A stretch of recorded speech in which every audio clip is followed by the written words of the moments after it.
Action, Cid. 1, 2, 3, action.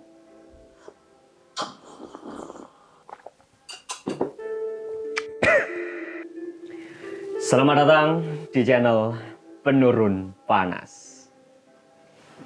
Ya, kali ini kita akan membahas sesuatu yang berbeda tentunya. Assalamualaikum warahmatullahi wabarakatuh. Kenapa berbeda? Karena hari ini channel Penurun Panas akan saya ganti menjadi Penaik Panas. Karena kita akan membahas sesuai dengan kompilasi korupsi tahun 2024. saja tentang menjelaskan kembali Kenapa? apa yang sudah Karena supaya kita tidak lupa. Jadi masuk ke segmentasinya. Saya Babi akan mencoba menjelaskan bahas apa itu asosiasi berita. yang berasal dari jamaah yang Masuk ke nomor pertama. yang berarti Menurut Tempo.com, yang mengikuti ICW ajaran Nabi. 138 calon kepala daerah di Pilkada 2024 terlibat kasus korupsi. Islam yang sangat Ini, berpegang teguh pada Sebelum kita masuk ke artikelnya, Al-Quran ini dan baru Al-Hadis. calon. Sekian dari saya. Ini baru calon. Assalamualaikum warahmatullahi wabarakatuh. Calon saja sudah korupsi. Bro, Hah? calon saja sudah korupsi. Bagaimana kalau jadi pejabat? Siapa? 138 calon kepala daerah di Pilkada 2024 terlibat kasus korupsi. Wah, ini sih Gawendeng ini. udah jadi 9 sehari-hari, bro. Setiap kali baca berita pasti ada aja segelintiran kasus yang berkaitan dengan korupsi. Sampai bosen loh aku loh. Benar. Nih, dengerin ya.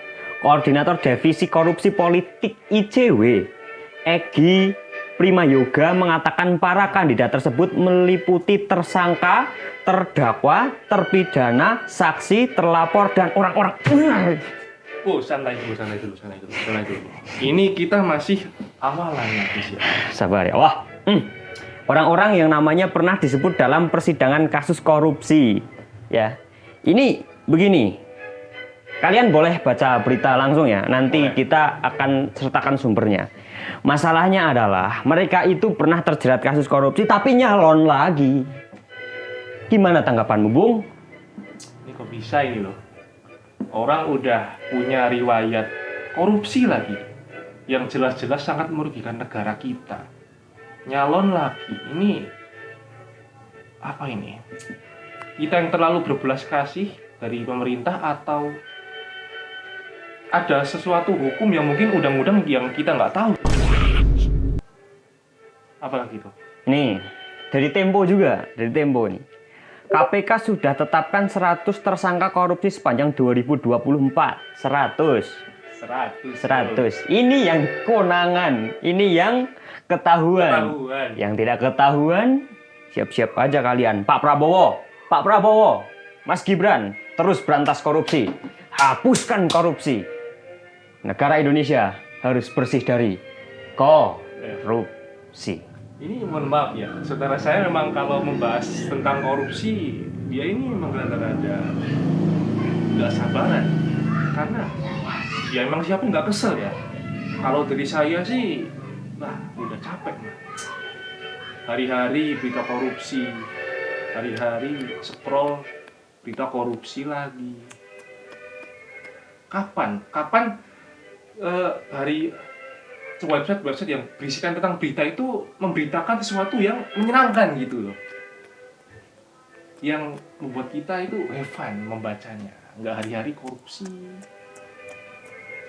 Ada 93 kegiatan penyidikan, 53 penuntutan, 61 perkara yang telah berkekuatan hukum tetap, dan 50 perkara yang sudah dieksekusi.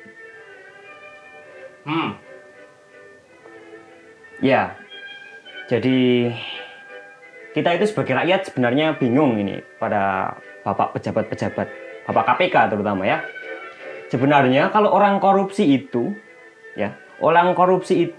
mereka di sidang langsung dihukum atau di sidang ke hotel baru dihukum.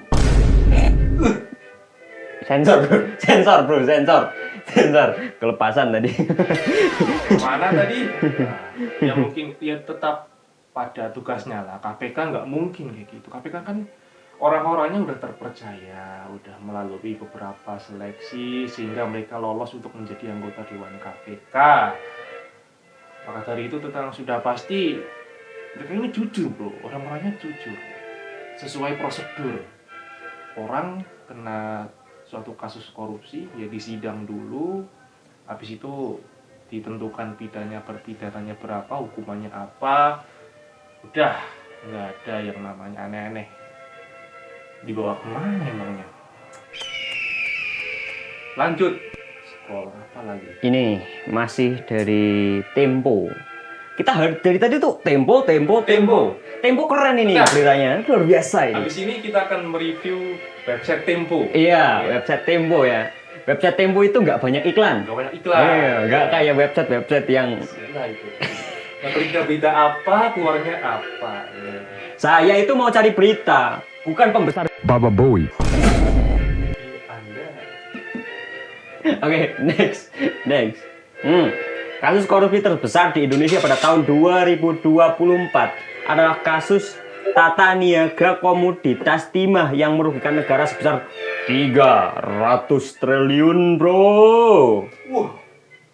300 apa triliun? 300 triliun dan beberapa tersangka termasuk Harvey Mois yang terduga terlibat dalam eksploitasi ilegal biji timah antara 2015 sampai 2022 dan baru keciduk sekarang.